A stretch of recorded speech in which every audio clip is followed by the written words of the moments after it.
Bueno, perfecto. Cuando vos me digas, comenzamos, no hay problema. Doc, cuando usted quiera, comienza. Bueno, ya estamos en horario, ¿no? Sí. Perfecto, bueno, vamos a comenzar entonces. Buenas tardes a todos. Reitero mi agradecimiento por la invitación y les agradezco también que hayan aceptado un título para una charla que parece bastante raro, ¿no? Como es el impacto emocional de la multiresistencia antimicrobiana en los profesionales de la salud. Eh, Obviamente, como profesor de microbiología, es un tema que me preocupa, más allá de ser profesional de la salud, y entonces, bueno, les quiero compartir con ustedes algunos estudios hechos en otros lugares y un estudio que hicimos con los chicos que son ayudantes en la cátedra de microbiología sobre justamente este aspecto. Ustedes recordarán el hashtag de del desafío de los 10 años, ¿no? Donde los artistas y mostraban sus fotos del 2009 y fotos del 2019, algunos con grandes cambios, otros con pocos cambios. Las bacterias también sufrieron ese cambio. Ustedes pueden ver en la fotografía una placa de una bacteria resistente, sensible, perdón, a casi todos los antibióticos en el 2009, sin embargo, resistente a casi todos en el 2019. ¿Sí? Esto realmente es un desafío para los microbiólogos y para todos aquellos que trabajan en el área de la salud. Podemos ver en esta imagen cómo desde el 2001 al 2016 fueron aumentando, digamos, en forma muy impresionante la cantidad de aislamientos resistentes a los antibióticos. Estos datos son solamente de Latinoamérica, pero esto ocurrió en todo el mundo. Tal es así que la Organización Mundial de la Salud hace unos años advirtió que para el año 2050 en el mundo habrá más muertes relacionadas con superbacterias resistentes que por cáncer, ¿sí? Por este aumento que estamos hablando. De hecho, la Organización Mundial de la Salud estima que para el 2050 las infecciones por bacterias resistentes serán la principal causa de muerte en el planeta. Esto realmente es preocupante y como profesionales de la salud debemos estar, no digo preocupados, pero sí ocupados en este tema. En el 2015, la Organización Mundial de la Salud, en base a estos datos que les mencionaba, elaboró un plan de acción mundial sobre la resistencia a los antimicrobianos y entre todos los puntos que ellos tratan para hacer frente a este flagelo mundial, uno es reforzar los conocimientos y la base científica a través de la vigilancia y la investigación, ¿sí? Obviamente los conocimientos deben ser transmitidos no solamente dentro del ámbito de profesionales de la salud, sino también de toda la comunidad, y debe hacerse vigilancia activa de la aparición de estas bacterias multiresistentes y llevar a cabo investigaciones para buscar nuevas fuentes de antibióticos, nuevas medidas de prevención, nuevas medidas de mitigación, e inclusive unas terapias alternativas para poder hacer frente a las bacterias multiresistentes. Entonces, como les decía, esto fue ese plan en el 2015. En el 2017, la Organización Mundial de la Salud identifica a 12 familias de bacterias, a las que llama superbacterias, por su multiresistencia, por la capacidad que tienen de resistir a los antibióticos conocidos, y las clasifica en distintas prioridades, sin críticas altas y medias, y entonces identifica a cada grupo de bacterias con un grupo de antibióticos, digamos que son los que preocupan en este momento.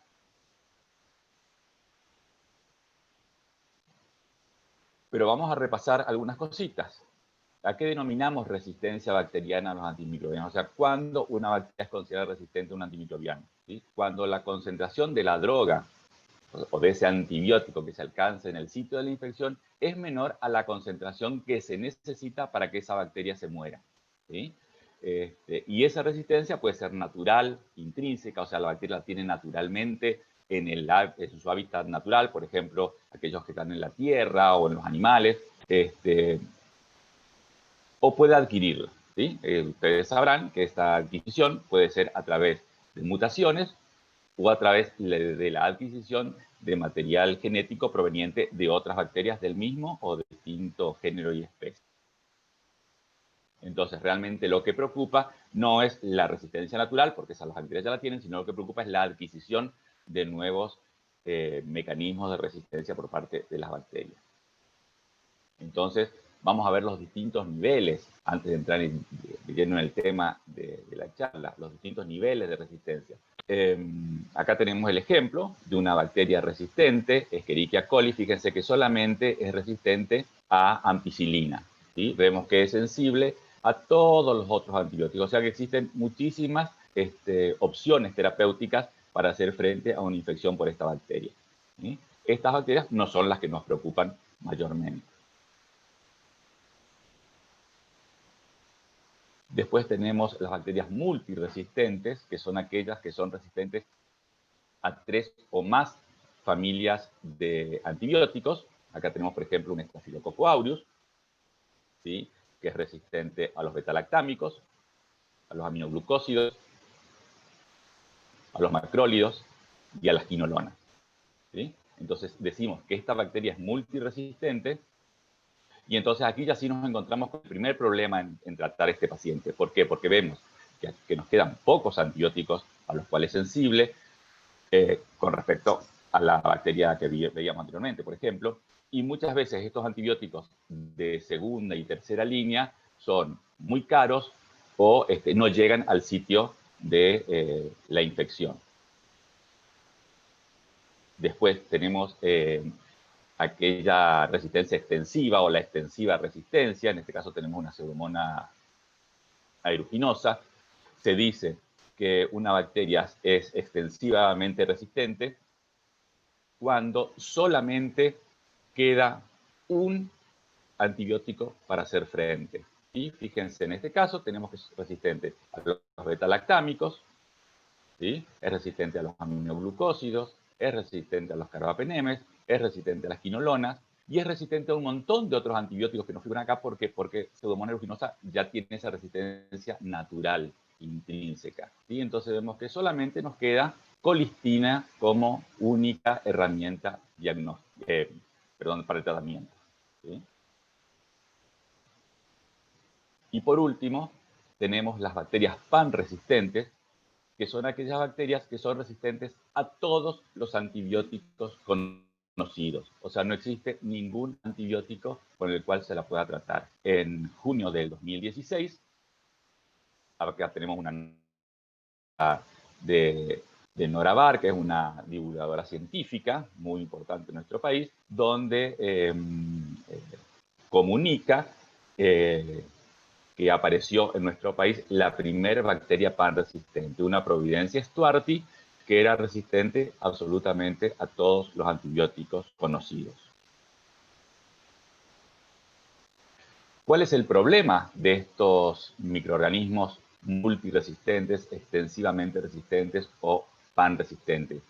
Que al disminuir las posibilidades de tratamiento aumentan la morbimortalidad de los pacientes, aumenta el tiempo que el paciente está internado, aumentan los costos, aumenta el requerimiento de personal de salud que los atienda, digamos que complica todo el sistema en el cual estos pacientes infectados por estas bacterias extensivamente resistentes o panresistentes están internados.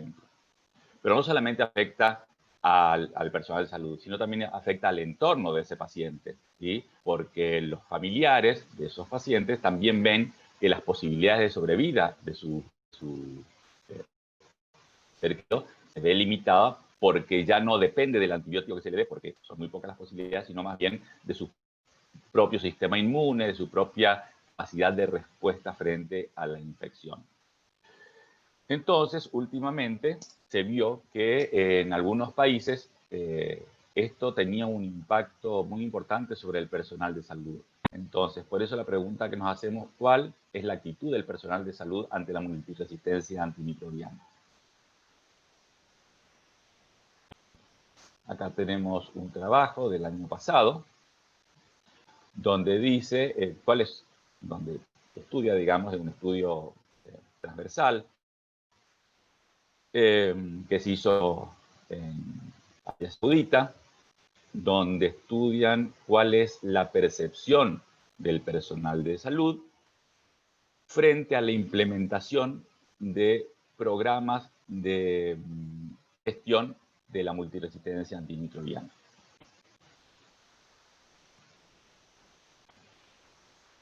El estudio incluyó 184 personas. Acá vemos la distribución, 56% del género masculino, 44% femenino.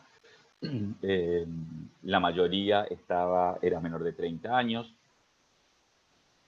e incluía como profesionales enfermeras y enfermeros, médicos, farmacéuticas y farmacéuticos. Ya tenemos algunas de las respuestas de este personal de salud en cuanto a los programas de administración de antimicrobianos, que es lo que percibían.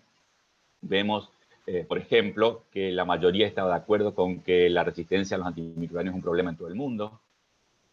¿Sí? Sin embargo, cuando pensamos que debería ser el 100% de acuerdo, vemos que solamente el 80% estaba de acuerdo con que la optimización de la dosis para niños y adultos es esencial, o sea que no se le puede dar lo mismo a un adulto que a un niño.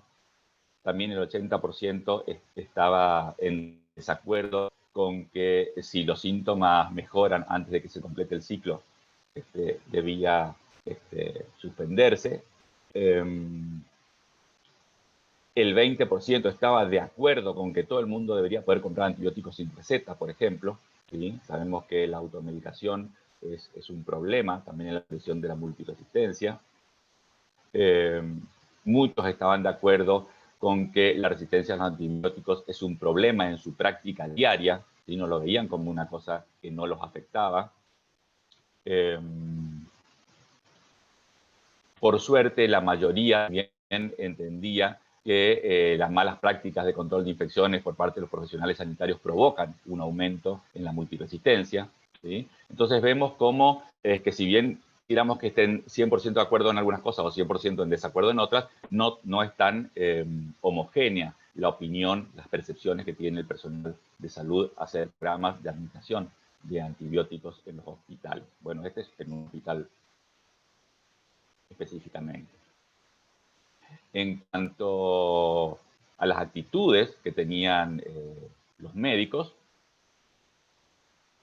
fíjense que alrededor del 60% confiaba en su conocimiento y en su práctica en el área de prescripción de antimicrobianos, pero había un 40% que no confiaba. ¿Sí? Alrededor del 65% participaba en campañas de sensibilización, ¿sí? Pero también tenemos un porcentaje, si se quiere, un 35% que no participaba en campañas de sensibilización sobre antimicrobianos para promover el uso óptimo. ¿Sí? Alrededor del 70% le preocupaba la resistencia a los antibióticos en el hospital cuando recetaba o cuando entregaba, en el caso de los farmacéuticos, supongo que deben ser antibióticos. Muchos educaban a los pacientes sobre el uso de antimicrobianos, esto es bueno. ¿Sí? Y por suerte, más del 80% estaban dispuestos a participar en cualquier actividad para mejorar la calidad del uso de antimicrobianos en el hospital. Eso es lo que todos desearíamos que sea una actitud presente, ¿no es cierto?, en todo el personal de salud, no solamente en el personal médico, sino en todo aquel personal que esté en contacto con los pacientes, ya sea administrando o no antimicrobianos.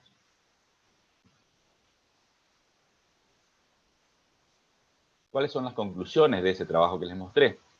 El estudio identificó la necesidad de una educación integral y de capacitación de los proveedores de atención médica sobre los programas sobre resistencia antibiótica, o sea, como que faltaba un poquito de transmisión de conocimientos, que se acuerdan que era una de las cosas que yo le dije al principio de la presentación. Coincidían en que se necesitan estudios para mejorar la comprensión sobre la optimización de estos programas, para beneficiarse con una actitud positiva de los médicos, o sea, los médicos deberían sentir que esos programas sobre administración de antibióticos para disminuir la multiresistencia son útiles, entonces mejoraría su actitud hacia su implementación. Plantea que deben centrarse investigaciones sobre las percepciones y actitudes de los médicos y los beneficios de implementar programas sobre resistencia antimicrobiana, o sea, ver si están de acuerdo o no. Ustedes saben que cualquier sistema se aplica mejor si la persona que debe aplicarlo es consciente de su utilidad, ¿sí? Si no lo hace en forma obligatoria y el resultado no es el mismo, porque finalmente se relajan las medidas que deberían implementarse. Y también mostró el estudio que los hospitales no están implementando completamente un programa sobre resistencia antimicrobiana, ¿sí? Que es lo que dijeron los médicos. Este es uno de los estudios, hay muchos estudios parecidos, y los resultados también son parecidos. O sea que si bien este estudio se hizo en Arabia Saudita, podemos decir que son circunstancias que se repiten en diferentes lugares del mundo en cuanto a la actitud que tiene el personal de la salud respecto a los sistemas de vigilancia de resistencia antimicrobiana.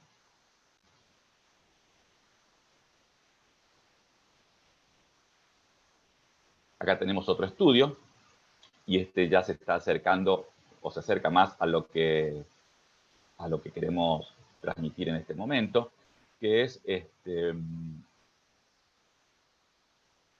el impacto emocional y las percepciones interprofesionales sobre los organismos multiresistentes. Este fue un estudio cualitativo, ¿sí?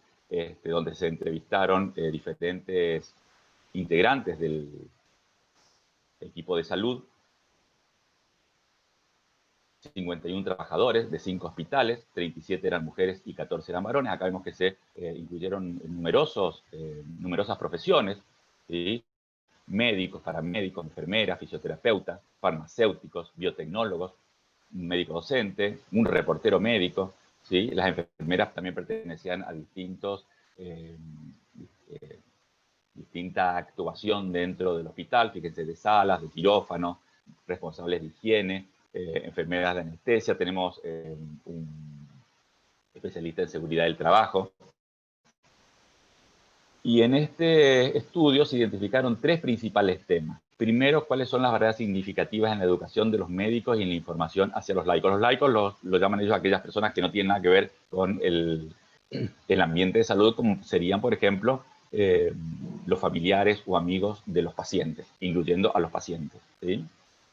¿Cuáles son las reacciones emocionales provocadas por la multiresistencia antimicrobiana desde la perspectiva de los laicos y de los profesionales?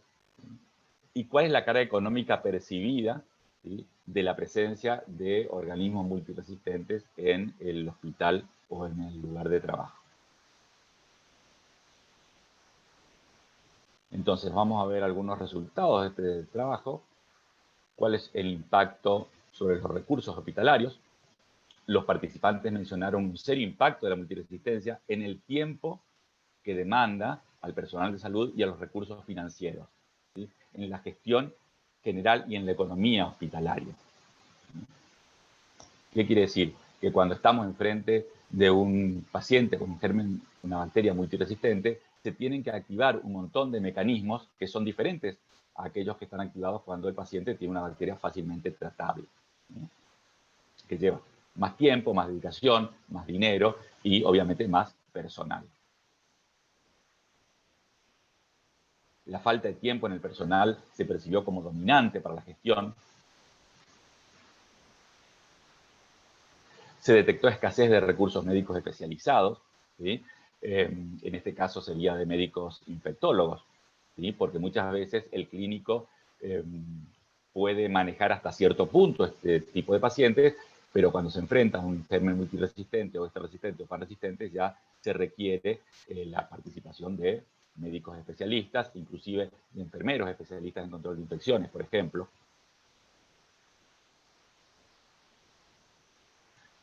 Todas las profesiones mencionaron como presentes la frustración, la impotencia y las condiciones abrumadoras de trabajo, ¿sí?, como diciendo, me enfrento a un paciente con el cual no puedo hacer más nada, ¿sí? Me siento frustrado, me siento impotente y las condiciones de trabajo son abrumadoras porque por más esfuerzo que haga no puedo salir adelante.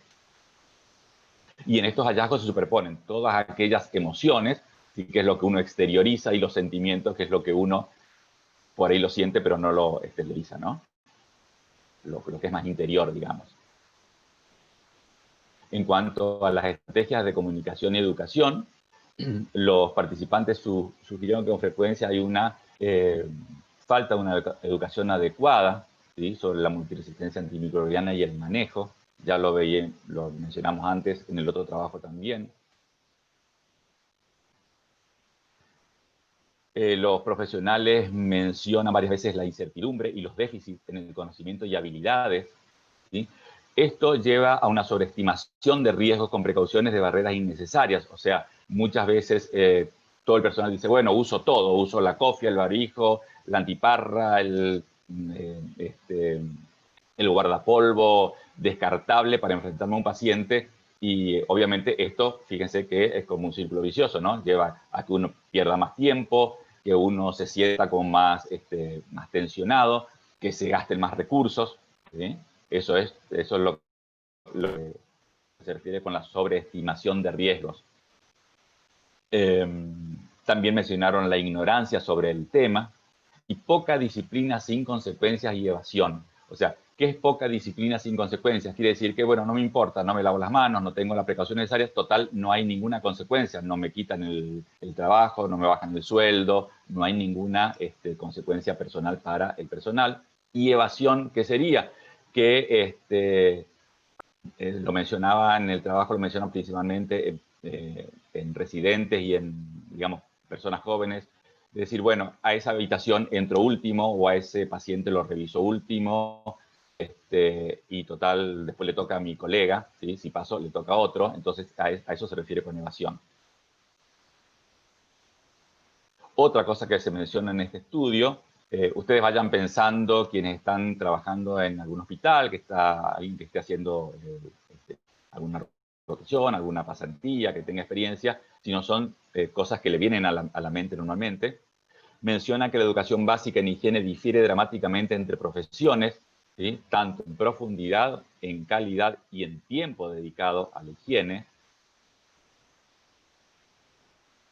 También percibieron diferencias en el manejo de la multiresistencia entre lo que es la atención fuera y dentro de los hospitales, digamos, en consultorio externo y en pacientes internados, ¿sí? También dijeron que notan diferencias entre diferentes hospitales y dentro de un hospital entre diferentes salas. Y aún dentro de la misma sala, diferencias en el manejo entre distintas personas. Entonces, esto hace que digamos, que la gestión y la administración de los recursos, ya sea humanos como económicos, para tratar la multiresistencia, se haga mucho más difícil. Fíjense que es muy importante, nosotros tenemos una carrera de enfermería en nuestra facultad, que tiene varias sucursales, por así decirlo, extensiones áulicas en distintos lugares de la provincia, tanto de Corrientes como de Chaco, Misiones. Y en el carácter interprofesional de la gestión de la multiresistencia fue importante el papel de las enfermeras, fíjense ustedes, que educaban a los estudiantes de medicina y a los residentes, ¿sí?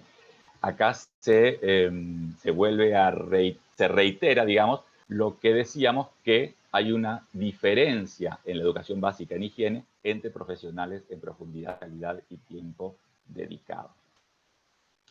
Acá también hay que resaltar el rol que cuenta la enfermera en control de infecciones dentro de un comité de control de infecciones para mantener a raya la resistencia antimicrobiana. En cuanto a las estrategias de comunicación y educación en este trabajo,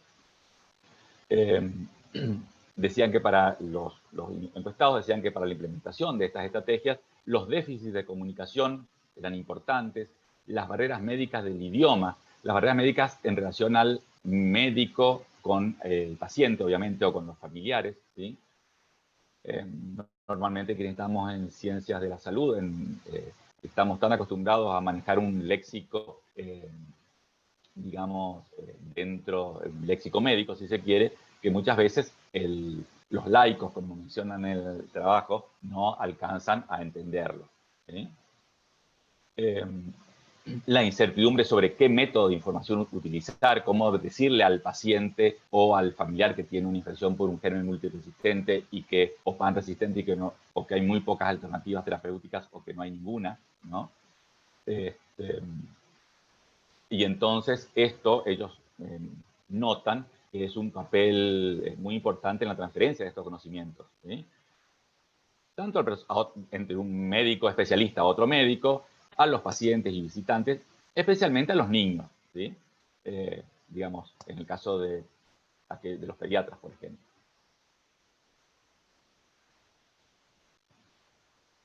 O sea que se obtuvieron hallazgos similares de conocimiento insuficiente y déficit de información sobre la resistencia antimicrobiana para los pacientes en todas las profesiones. Fíjense que el personal hospitalario no médico, por ejemplo, limpiadores, técnicos, dijimos que había un técnico en seguridad e higiene, para ellos la multiresistencia antimicrobiana se vinculó con la incertidumbre, ¿sí? La incomprensión, o sea, no entendían qué era, incluso un pseudo conocimiento, o sea, algo que suponen que debería ser o que es cuando en realidad es otra cosa, dejando al personal con consejos contradictorios o preguntas sin respuestas, ¿sí? Como por ejemplo, menciona en el trabajo cuando decían, ¿y esta bacteria es contagiosa? O sea, ¿yo me puedo contagiar? ¿Sí? ¿Qué medidas tengo que tomar para no contagiarme? Estamos hablando del personal no médico, ¿sí? Y estas preguntas sin respuestas resultan en un estrés, en una sobreestimación o en una subestimación de los riesgos médicos. O sea, algunos pueden como tomar medidas extremas que no son necesarias y otros totalmente medidas que son opuestas a lo que deberían hacer. Para aquellos que estaban por fuera del hospital, por ejemplo, algunos que más políticos y para la prensa, los déficits se asociaron con la sobreestimación del riesgo, o sea, como que decían que se estaba exagerando, ¿no? Siempre sabemos que hay gente que se resiste a recibir este tipo de información, quizás por miedo, ¿no? La percepción de una amenaza general para la población seguida de acusaciones, o sea, de culpas. La culpa la tiene el médico, la culpa la tiene el hospital, la culpa la tienen los enfermeros, ¿sí? Porque obviamente tener una bacteria multiresistente no sería culpa del paciente ni de sus familiares. Entonces, todo eso hace que en el personal de salud aparezcan distintos sentimientos y emociones. Los autores lo clasifican en 4 grupos, ¿sí? Donde vemos que las palabras que aparecen con más frecuencia en el relato de estas personas son la molestia, la frustración, ¿sí? La furia, el miedo, el nerviosismo, ansiedad, ¿sí? Bueno, terror, por suerte. El odio no aparece, por ejemplo. Fíjense que no hay ninguna, obviamente que en esta encuesta no va a aparecer ningún tipo de sentimiento o emoción relacionada con la alegría, ¿no? Con la esperanza, con la felicidad. Aparecen, fíjese, la resignación, la impotencia, la desesperación, la tristeza, el desaliento, el dolor, ¿sí? Son todas digamos, son todos sentimientos y emociones que influyen en el desempeño profesional del personal de salud. Pero estos sentimientos y emociones también aparecen en los laicos, en aquellas personas que no están involucradas directamente con los pacientes, y vemos cómo es un entramado que como que no tiene fin, ¿sí? Como que un círculo vicioso que se va entramando. Fíjense que si empezamos por arriba, desde la educación médica, ¿sí? Y lo digo como educador médico, los encuestados manifestaron un conocimiento insuficiente. Esto puede provocar ansiedad, ¿sí? Al no saber cómo manejarse. Pueden llevar, por ejemplo, una información ausente, falsa o inconsistente, y esa ansiedad se transmite a los familiares, por ejemplo, y los pacientes.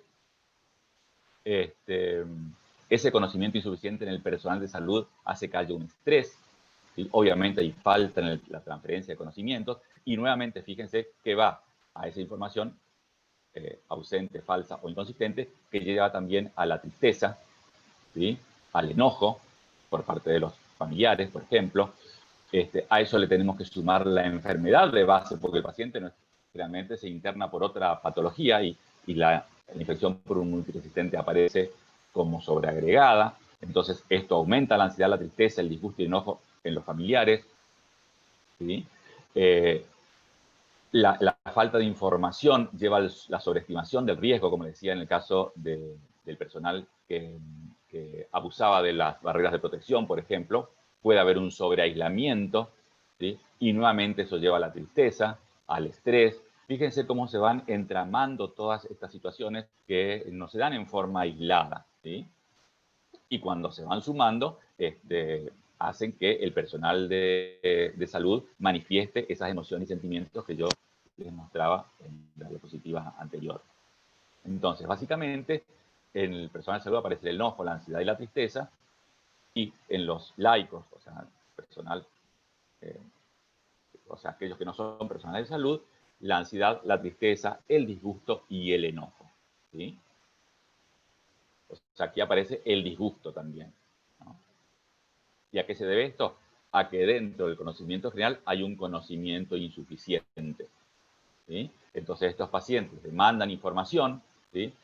Hay falta de personal y de tiempo, ¿sí? Y ahí otra vez volvemos al estrés en el personal de salud. Fíjense, volvemos nuevamente a cerrar el círculo, ¿sí?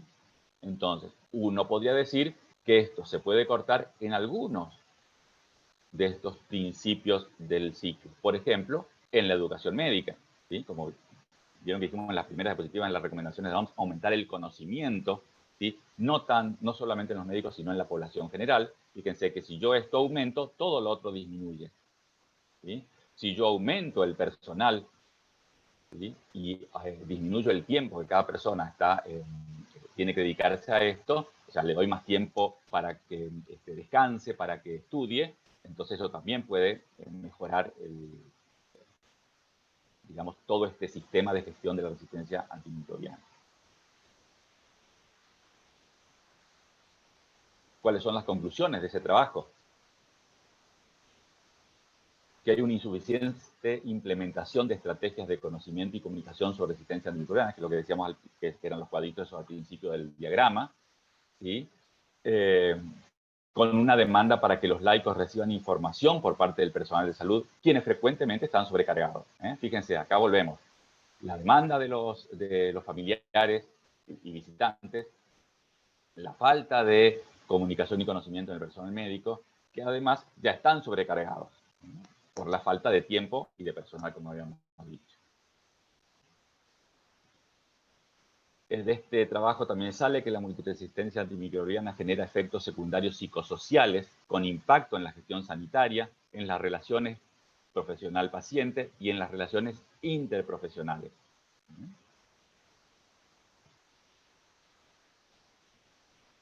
Específicamente, las emociones evocadas por los encuestados son la falta de información y la transparencia, ¿sí?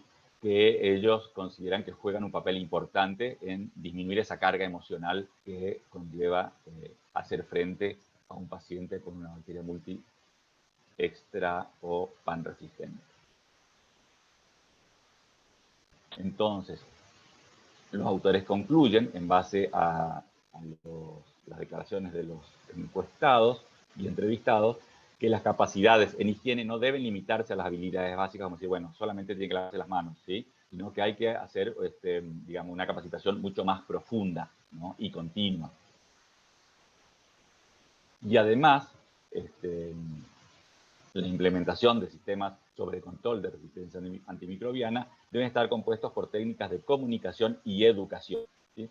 Y que se debe poner atención sobre el estrés que esto genera en los profesionales de salud de todas las profesiones involucradas.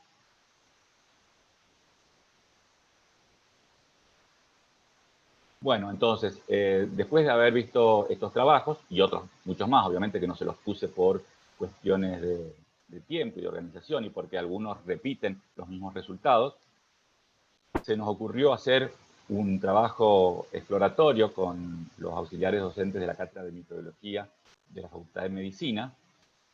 Y bueno, se llevó a cabo un estudio, como decía, exploratorio, observacional y descriptivo, con una recolección prospectiva de datos. Se hizo un muestreo por conveniencia en bola de nieve, que quiere decir que un grupo de personas enviaba el formulario a otras tres y se solicitaba que cada una de esas le envíe a otras tres. Por lo tanto, si bien no era un muestreo probabilístico, digamos, no estaban, la conveniencia estaba dada por cada uno de aquellos que enviaba en la encuesta y no por el que envió el emisor inicial, ¿no? Perdón, voy a tomar un poquito de agua.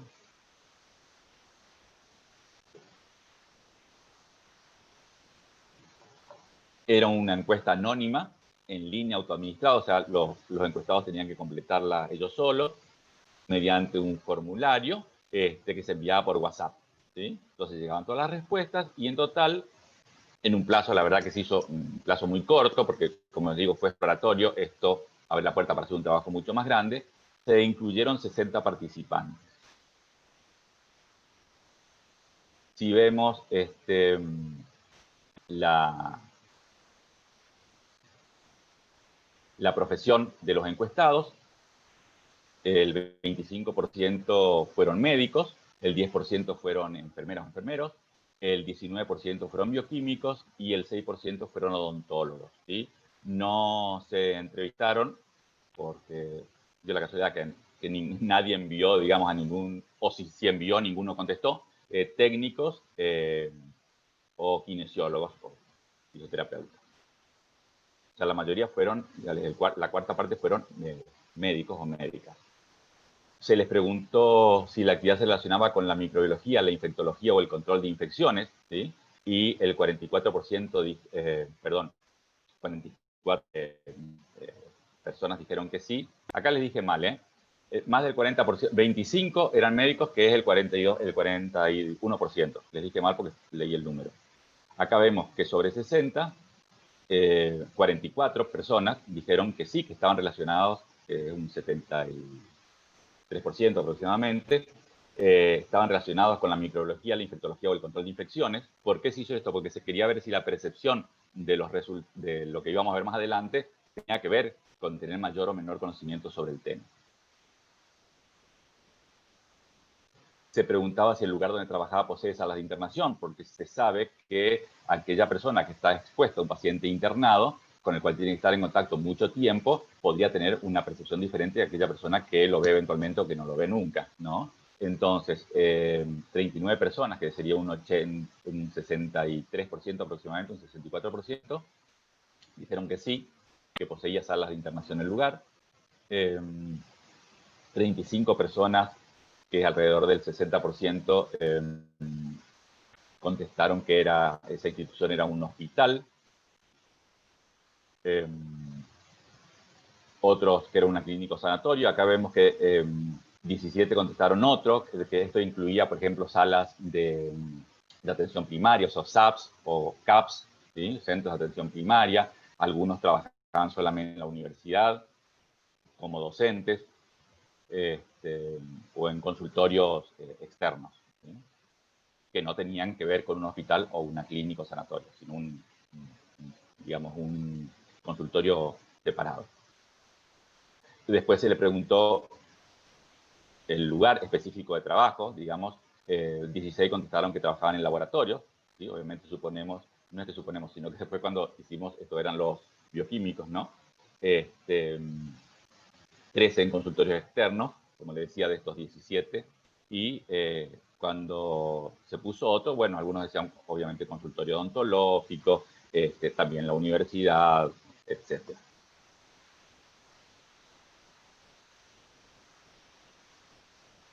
Se le preguntó si la multiresistencia antimicrobiana le provocaba algún tipo de preocupación en el aspecto profesional. Más del 90% dijo que sí. Sin embargo, un porcentaje pequeño dijo que no le provocaba una preocupación en el aspecto profesional. Sin embargo, cuando preguntamos si la multiresistencia le provocaba algún tipo de preocupación en el aspecto personal, ¿sí? El 90% dijo que sí y el 10% dijo que no. Cuando se le preguntaba en qué grado le preocupaba adquirir una infección por una bacteria multiresistente, del 0 al 100 o del 0 al 10, como quieran poner, digamos que el 80% manifestó que le preocupa. O sea, no es que el 80%, este es el promedio, los 60%, el promedio fue que en un punto 8, digamos, le preocupaba, no en un 100 o en un 10, y cuando preguntábamos lo mismo, pero de que un familiar adquiera la enfermedad, esto aumentaba un poquito más. Como que, bueno, si me afecta, si me enfermo yo, no me preocupo tanto como si se enfermara un familiar, ¿no?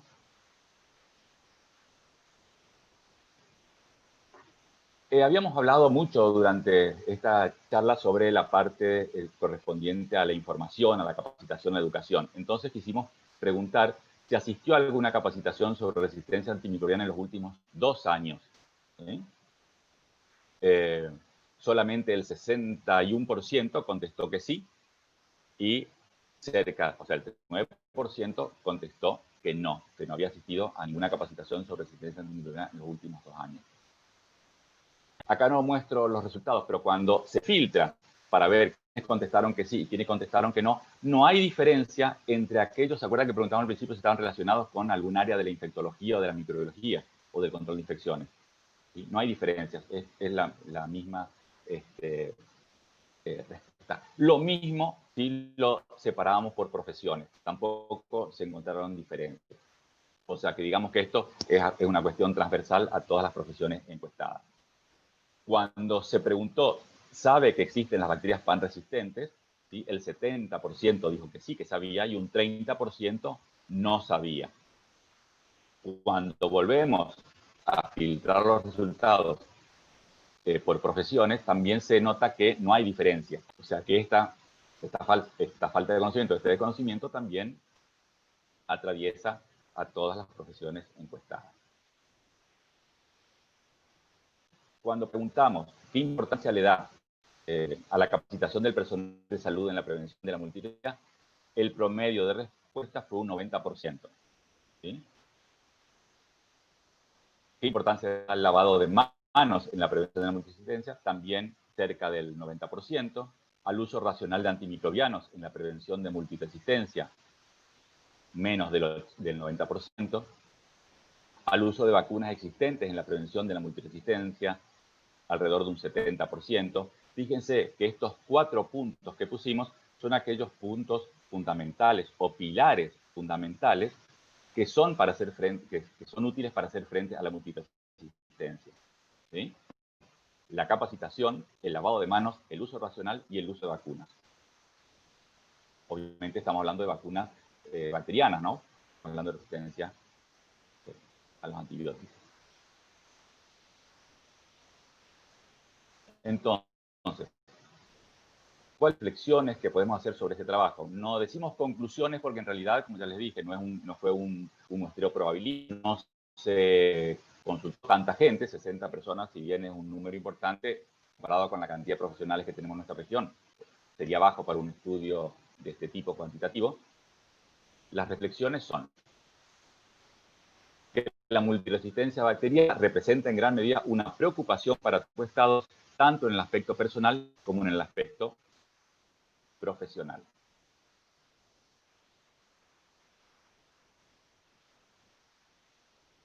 Un elevado porcentaje de los encuestados no había recibido capacitación sobre multiresistencia bacteriana en los 2 últimos años. Un alto porcentaje de los encuestados no conocía la existencia de bacterias pan resistentes. No todos los profesionales entendían que al lavado de manos, el uso de vacunas, la capacitación continua y el uso racional de antimicrobianos son indispensables como medidas recomendadas para hacer frente al avance de la multiresistencia bacteriana. ¿Sí? Lo que uno hubiese esperado era que todos contesten con un 100% de seguridad, ¿no? Y obviamente este trabajo exploratorio indicaría la necesidad de realizar un estudio más profundo, ¿sí? Ya no solamente con un enfoque cuantitativo, sino con un enfoque cualitativo como el trabajo que les mostré anteriormente, ¿sí? Viendo más cuáles son los sentimientos y las emociones que mueven al personal de salud frente a esta realidad que nos plantea la Organización Mundial de la Salud, ¿sí? Y, tener en cuenta también si hay diferencia o no entre aquellos que están en contacto directo o no están en contacto directo con los pacientes. A ver si los sentimientos y las emociones son las mismas.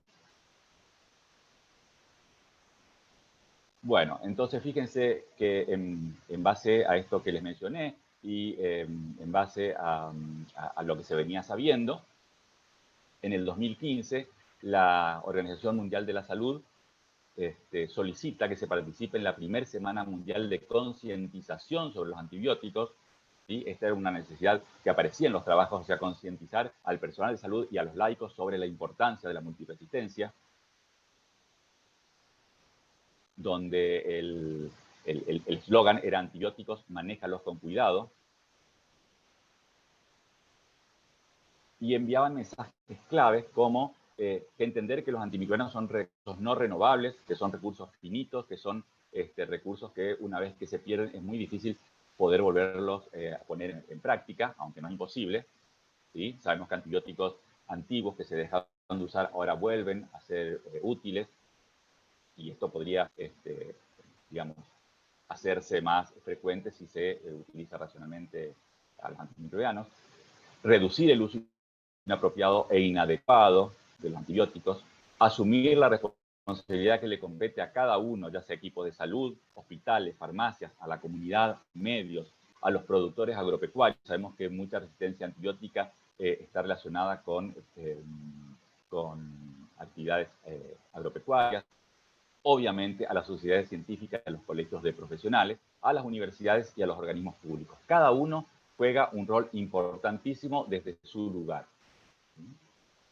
Establecer programas de preservación de antibióticos, o sea, aquellos antibióticos que todavía siguen siendo de utilidad, no utilizarlos como de primera línea, sino dejarlos para la última línea de tratamiento.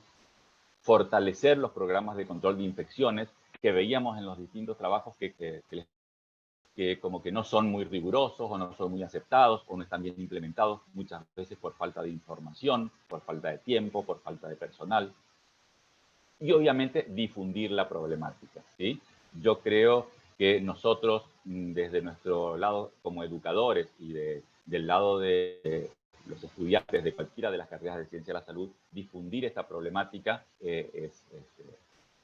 va a ayudar a que se pueda hacer frente a este flagelo, que es la multiresistencia a los antimicrobianos.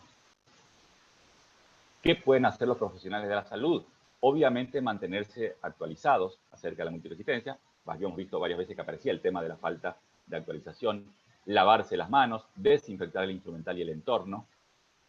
Prescribir antibióticos solamente cuando se necesitan y de conformidad con las directrices vigentes. Hay muchísimos protocolos, cada sociedad científica, cada sociedad profesional tiene sus protocolos de administración de antibióticos en cada patología. Informar las infecciones por gérmenes resistentes a los equipos de vigilancia, ¿sí? Para que puedan tomar medidas de prevención y control anticipadas. Explicar a los pacientes cómo tomar correctamente los antibióticos y cuáles son los riesgos que conlleva el uso inadecuado de los fármacos, ¿sí? El paciente no tiene por qué saberlo, uno le tiene que enseñar. Y además instruir a los pacientes sobre otras medidas de prevención, ¿sí? Como son la vacunación, la higiene, las relaciones sexuales seguras, entre otras. Bueno, eso fue todo. Muchas gracias por su atención. Quedo disponible por si alguien quiere hacer alguna pregunta o algún comentario. Bueno, doctor, muchísimas gracias por su disertación. La verdad que fue espléndida. Tenemos 15 minutos para hacer preguntas. Los chicos pueden hacer sus preguntas al chat. Yo les voy a ir comentando las preguntas para que usted pueda resolver, contestarlas. Bueno, trataré de ir leyéndolas también. Bueno, Primero que nada, los chicos están diciendo, muy buena la charla, muy interesante, doctor. La verdad Gracias. que la perspectiva que nos dio de esto que más en esta época se está viendo mucho, el uso irracional de los antibióticos, la falta de medidas de higiene, que si bien hace un año antes de lo que era la pandemia, no muchos de nosotros sabíamos cómo lavarnos las manos correctamente, y es algo muy importante ya que nosotros vamos a ser futuros profesionales, así Exacto. que yo creo que esta charla va a ser muy beneficiosa para los chicos, para que puedan educar más adelante a sus pacientes y que para ellos mismos que puedan aprender, ¿no? Acá tenemos una pregunta. Me Sí, gustaría cómo no. saber qué se está haciendo desde la industria farmacéutica para luchar contra la resistencia a los antibióticos. ¿Se están desarrollando nuevos antimicrobianos? Sí, se están estudiando muchísimo. Pasa que como que se están acabando las perspectivas, ¿no? O las alternativas, porque lo que se está buscando, ya vieron todas las maneras de cambiar estructuras a los antibióticos para que las bacterias sean sensibles y hacer frente a la resistencia. Entonces ahora lo que se está usando mucho, por ejemplo, es combinar un antibiótico conocido, que después de ser efectivo, con un inhibidor de la enzima que producía la resistencia, ¿sí? Como ya no se puede modificar el antibiótico, conseguir un antibiótico nuevo, entonces se busca un inhibidor que hace que cuando esa enzima quiera degradar el antibiótico, el inhibidor tiene más afinidad, digamos, con esa enzima, y entonces el antibiótico es liberado y actúa como lo veíamos con ampicilina sulbactama, con amoxicilina clavulánico, digamos, ¿sí? Con piperacilina tazobactam, digamos, es la combinación de un antibiótico con un inhibidor de la enzima que destruye ese antibiótico. Entonces ahora se están evaluando ese tipo digamos, de combinaciones de antibióticos, ¿sí? Para ver si de alguna forma se puede, porque ya les digo que hace más de 20 años que no se fabrica un antibiótico realmente nuevo. Lo que se hace son modificaciones sobre antibióticos ya conocidos. Perfecto.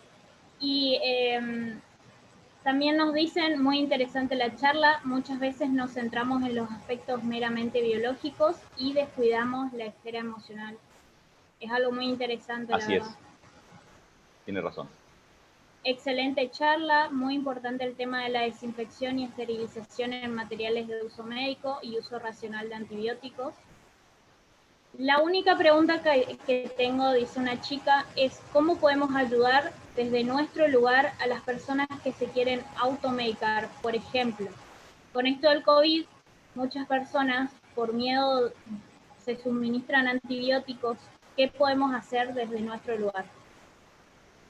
Qué difícil, ¿eh? Es una pregunta Sí, que, como decimos, es la pregunta del millón, porque ahí tenemos que luchar contra la creencia de la persona o contra la desesperación de la persona. Muchas veces es difícil hacerle entender a esa persona que el uso de un antibiótico frente a una infección viral no tiene ningún tipo de acción, de actividad. No, eso está perfectamente demostrado, porque los antibióticos actúan a nivel de estructuras de las bacterias que los virus no tienen, ¿sí? Para eso existen los antivirales, digamos, que actúan sobre otras estructuras. Pero si bien se pueden usar antibióticos por ejemplo, en el caso de infección por COVID para evitar una sobreinfección bacteriana que podría complicar, como en cualquier neumonía, ¿no es cierto?, viral, la complicación bacteriana puede existir, el paciente tiene que entender que el antibiótico no lo va a curar de la virosis, ¿sí? Puede, digamos, y esto ya cuando tiene la infección, ¿no? exacto. Avanzada Ni cuando la está, previenen, claro, ni la previene tampoco, porque muchos absolutamente, creen, exacto. absolutamente, no la previene. No la previene.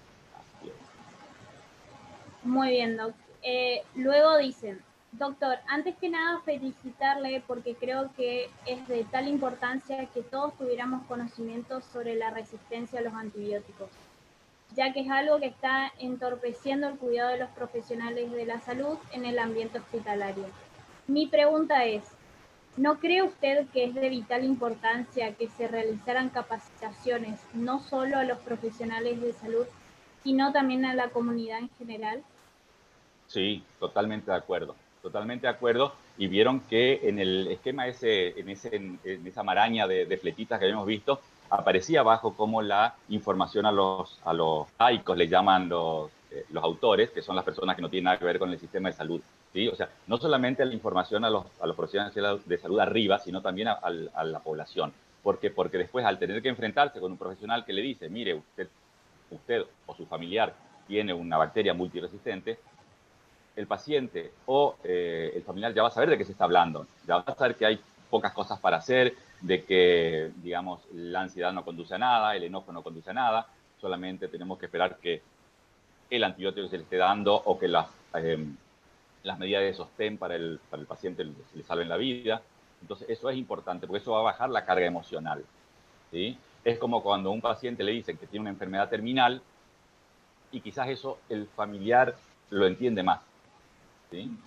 Porque tenemos como más arraigado el tema de enfermedad terminal, que puede ser un carcinoma o la enfermedad que sea, a lo que decir, bueno, tiene una bacteria pan resistente, que es casi lo mismo que decirle tiene una enfermedad terminal, ¿sí? Pero, digamos, son, como decíamos, el problema del léxico, ¿no? Entre profesionales y entre profesionales y pacientes o familiares. Muy bien. Otro alumno dice, excelente doc, pregunto. Gracias. Proporcionalmente a las otras causas, ¿qué tanto es la influencia del uso indiscriminado de antibióticos en la industria ganadera? ¿Cree que sí. puede ser un punto importante sobre el cual tomar acción? Sí, es un punto importante y se toma acción ya, se están tomando acciones. Por ejemplo, la Organización Internacional de Sanidad Animal prohibió el uso en animales de aquellos medicamentos que se usan también en humanos, ¿sí? Por ejemplo, la colistina, que yo les mencionaba en Pseudomonas aeruginosa, que era el último que daba el que quedaba solito ahí al final de la lista, se usaba mucho es una polimixina, se usaba mucho en cerdos, por ejemplo, la crianza de cerdos como promotor del crecimiento. Bueno, fue prohibido ahora su uso, ¿sí? Por eso la Organización Mundial de la Salud gestionó este programa que se llama Una Salud, donde dice que la salud animal, humana y ambiental es una sola, ¿sí? Y que digamos, la lucha contra la resistencia antimicrobiana debe hacerse teniendo en cuenta esas tres patas, digamos, o esos tres extremos del triángulo, ¿sí? Tanto en animales como en ambiente y en humanos. Porque sabemos que todo aquel medicamento de excedente, tanto en animales como en humanos, va al ambiente, ¿sí? Y nosotros nos infectamos muchas veces con bacterias ambientales. Una herida expuesta, por ejemplo, ¿sí? Se infecta con una bacteria ambiental. Y si nos pescamos justo esa bacteria ambiental que estaba expuesta a antibióticos en el ambiente, obviamente va a ser multiresistente. Clarísimo. Muchas gracias. ¿Le podemos hacer una o dos preguntas más y cerramos? Todas las que quieran. Bueno, muchas gracias. Otra alumna dice, muchas veces se hace mal uso de los medicamentos, casos como en el que el personal de salud haga malas recomendaciones. ¿Cómo se capacitaría a nivel de atención primaria de la salud? Concursos, o sea, no concursos de concursar, sino con cursos de capacitación, haciendo cursos de capacitación, haciendo charlas, tanto las sociedades científicas como las sociedades profesionales y la universidad juega un papel muy importante. Tratar de que no hacer un curso muy largo porque él está cansado de hacer cursos largos, ¿no? Pero hacer, por ejemplo, una charla, ahora que están tan de moda los webinars o los webinarios o los seminarios web, hacer una charla destinado a gente, por ejemplo, que está en atención primaria de la salud, hacer talleres cortos, ¿sí? Que no necesariamente me tengan que dar un título o un certificado, pero sí que me den una capacitación que de última pueda certificar como horas, por ejemplo, de capacitación, ¿sí? De capacitación continua. Ya les digo que no necesariamente tiene que ser un curso con una evaluación final, ¿sí? Sino es, como decían los trabajos, transmitir esa información, ¿sí? Nos pasa lo mismo que con el uso de barbijo, el lavado de manos y el mantenimiento de la distancia social, ¿sí? Es repetir y repetir y repetir y al final va quedando, ¿sí? Se va impregnando en la gente el concepto, ¿no? Pero es muy importante justamente la capacitación. Sí, yo también creo que por lo menos en nuestra facultad también deberíamos tener más cursos, deberíamos realizar más cursos para que podamos reconocer más las medidas de higiene sobre todo desde los primeros años. Exacto. Y también hacer cursos de extensión, entonces nosotros mismos practicamos pudiendo educar a la sociedad, Van educar a la transmitiendo, claro. comunidad. Exacto. Bueno, yo te digo, esto que estamos haciendo ya es importante, ¿sí? O sea, por eso yo siempre los apoyo, porque sé que cada cosa que hacen desde la Sociedad Científica de Estudiantes de Medicina, algo va dejando, ¿sí? Con que de esta charla que hay, estoy viendo que hay 175, es una barbaridad de gente anotada. Son bastantes. Sí. Son bastantes. Con que el 10% se lleve una información y que pueda transmitirla, eso ya es multiplicador, ¿sí? Por eso yo creo que estas actividades dentro de la facultad, entre facultades, el intercambio entre estudiantes, entre profesionales, entre profesores es muy importante, ¿sí? Y por eso yo quise, sabiendo este problema, cuando me preguntaron de qué tema, yo dije, y voy a meter la resistencia antibiótica porque es realmente un problema y bueno, con un enfoque diferente, ¿no? Que no es menos importante, como decía, en el aspecto psicosocial de los trabajadores de la salud y de los familiares de los pacientes. Sí, el enfoque nuevo que nos dio para mí, yo que vengo hace rato tomando todas sus clases, Doc, desde la sociedad científica, la verdad que este nuevo enfoque me dio otra perspectiva de todo y siempre se puede seguir aprendiendo, así que la verdad que nos encanta que nos dé siempre sus charlas. Les hago otras preguntas más y cerramos para que todos podamos ir a descansar un poco. ¿Cómo no? Un alumno pregunta, leí hace un tiempo en un artículo que la farmacoresistencia complica los avances principalmente contra el VIH. ¿Qué medida en lo macro se puede tomar y en lo micro a nivel profesional? Saludos. Sí, la resistencia a los antivirales en VIH es una preocupación también. Yo acá me centré nada más que en la parte bacteriológica, si quieren los antibióticos, ¿no? Pero también hay multiresistencia a nivel, digamos, de antivirales y antiparasitarios y antifúngicos, obviamente. Con el caso del VIH, bueno, las medidas a nivel macro sería, y bueno, ir buscando nuevas alternativas, nuevas drogas, buscar nuevas combinaciones, nuevos esquemas terapéuticos. Y desde lo micro, como les decía, fíjense que el último parrafito decía las relaciones sexuales seguras, ¿sí? Con relaciones sexuales seguras no solamente evitamos transmitir el virus de la inmunodeficiencia humana que puede ser resistente, sino también evitamos transmitir, por ejemplo, la Neisseria gonorrea, ¿sí?